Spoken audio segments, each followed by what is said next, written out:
ఏదో ఒకటి మాకు పనిష్మెంట్ వస్తుందేమో, నేను ఇలా చేశాను కాబట్టి దేవుడు ఎలాగైనా సరే దానికి తగిన శిక్ష విధిస్తాడేమో అని భయపడతా ఉంటాం అన్నమాట. అవునా కదా? అలాగే భయపడతాం. మనం ఎవరమైనా భయపడతాం, మనుషులు చేసిన తప్పులు బట్టి భయపడతాం.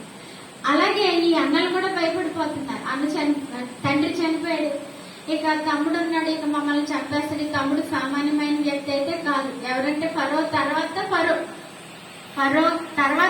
లాంటి వాడు యోసేపు. అంతటి ఉన్నతమైన స్థాయిలో ఉన్నవాడు చంపాలంటే నిమిషంలో చంపేయగలడు మనల్ని.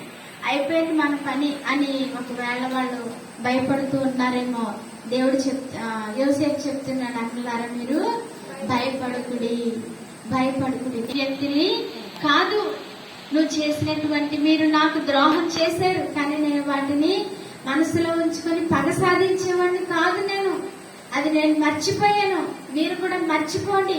ఇక్కడ మీరు భయపడకుండా ధైర్యంగా ఉండండి. నేను మిమ్మల్ని మీ పిల్లల్ని పోషిస్తాను అని చెప్పి అభయం ఇచ్చాడు. ఎవరంటే యోసేపు తన అన్నలకి.